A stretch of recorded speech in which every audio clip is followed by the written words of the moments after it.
So the UK is currently the head of the G7 group. That's the world's most economically advanced countries.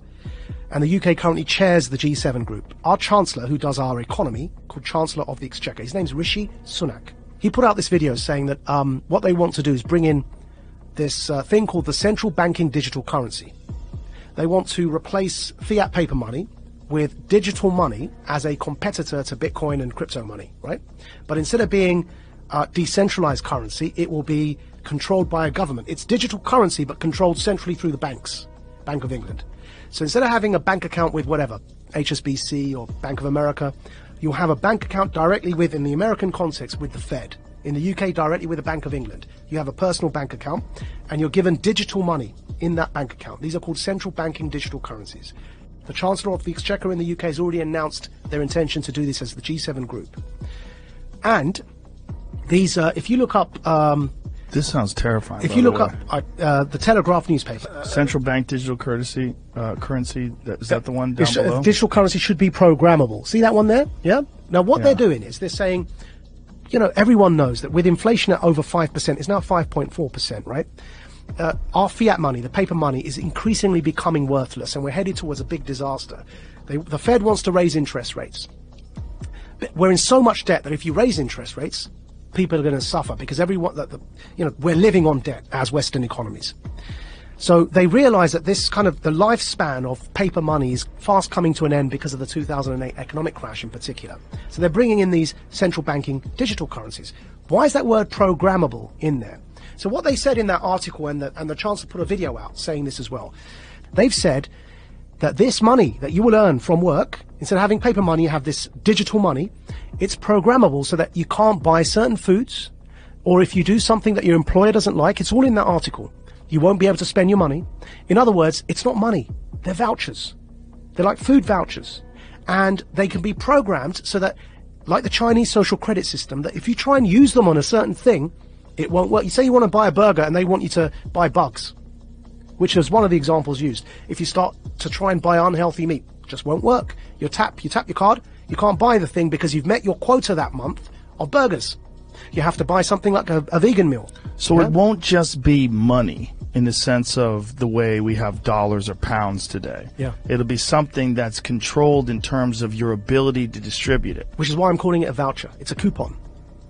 But even a coupon, if you have a coupon to buy bread, you can still buy the bread. Yeah. Like, there's But you can't buy, see that coupon to buy bread, what you can't do is buy a burger with that coupon. It's for bread. Right. Yeah? Right. Do you feel like you're sounding the alarm Yes. for people that don't understand what is going on?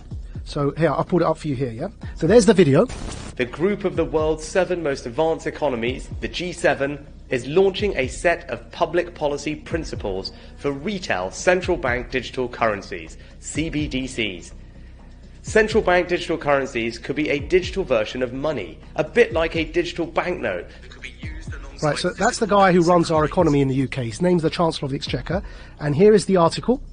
Bank of England tells ministers to intervene on digital currency programming, yeah? And here's a quote from the article. Digital cash could be programmed to ensure it is only spent on essentials or goods which an employer or government deems to be sensible. Holy shit. I'm going to take it one step further for you, Joe, right? So the checkpoint Charlie exists everywhere. They bring in digital banking, central banking digital currencies. You've got a scenario now that you're checking in and out everywhere you go, using vouchers that are programmed and you can only spend where you're told you can spend them. There's another word for that, man. That's called the Chinese social credit system. So what they are telling us, and when I say they, who's they? People in power. That's the head of our economy, the Chancellor of the Exchequer, second most powerful person other than the Prime Minister and maybe the Foreign Secretary in the UK, right? He's telling us, I just played it there for you, he's telling us that's what he, as the UK, the head of the G7, want to bring in for the G7. And if I'm speaking to you the way I'm speaking now, and my employer or government, you heard that in the quote directly, yeah, deems me as saying or doing something inappropriate, suddenly I can't actually pay to come here and speak to you anymore. My digital currency won't even pay for the ticket because it will be known that I'm coming to speak to you. Sorry, your vouchers don't allow you to purchase that ticket to go and speak to Joe. And this is where we get into the kind of censorship that we see in social media that is not, you can't have that kind of censorship with the First Amendment in normal discourse. But you can have that kind of censorship if you've developed a digital platform that distributes information, but it's a private company. Yeah. So think about what money is, where you can spend it on whatever you want, versus this digital currency, which is essentially controlled in a sense. Yeah. Like you have free speech on Twitter, but you really don't. Because if you go too far or you talk about something that they don't find appropriate, they'll just ban your account. That could be what we're looking at in terms of what we think of as free speech being social media platforms, could be what we think of as your free range ability to buy whatever you want with whatever money that you've earned. So what's going on here, right? What's going on here is, with this central banking digital currency, if you get to that situation where you end up with the Chinese social credit system in the West, why would anyone want to do that, right? I believe we're in a moment of the Gutenberg press. Go back to when the printing press was invented. Technology disrupts power structures. It always has. Printing and its invention was a new technology. What happened when they invented the printing press? The power structures, who up until that point were reading the Bible for you and were telling you that you've got to pay this priest X amount of favors and he'll forgive you your sins. And that became a bribery system, right? Which is what Martin Luther was so upset about when he pinned his thesis to the wall. The printing press disrupted that power dynamic because people could read the Bible for themselves. And they began realizing that the power structures were manipulating what was written to control people. Now, nobody in hindsight is going to argue that printing and its invention is a bad thing for humanity. But at the time, it led to war. It led to the 30 Years' War in Europe. Because it disrupted power so much that people began rising up, and it led to this 30-year period of war, which eventually led to the Reformation, and the rest is history, right? What's today's Gutenberg press? The internet. The decentralization of information, and then because of that, the decentralization of currency in the form of crypto is disrupting power. Because the way that after the revolution of the Reformation and the printing press, control was still possible, though obviously not to that level, which is why we no longer have those absolute monarchies. But control in a nation-state context was still possible to an extent because the money supply was controlled. Now what's happening is that the invention of the internet, with the decentralization of information, and in particular here the decentralization of currency in the form of cryptocurrencies, is disrupting those power hierarchies, and it's leading to this conflict now. And we're in a moment when the printing press was invented, the powers that be needed to try and hold on to that power as the 30 Years' War kicked off. They eventually lost it, but to hold on to it they became very brutal because they were losing their grip on power.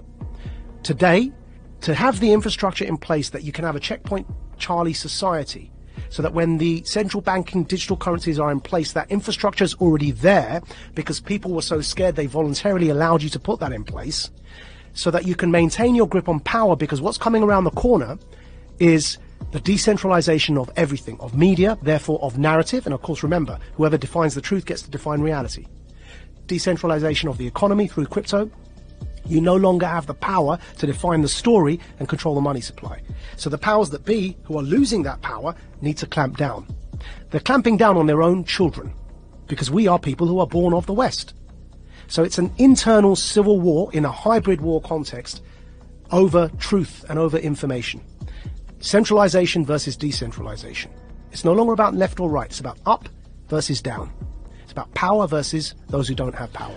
Do you think if there was no cryptocurrency, if there was no Bitcoin or any of the other crypto coins, that they would attempt to do some sort of digital currency? Do you think that this is a response to the understanding that decentralized digital currency is eventually going to take over, or has gained far more momentum than they ever anticipated? I think so. And also decentralized media, because you can't control the narrative. Right.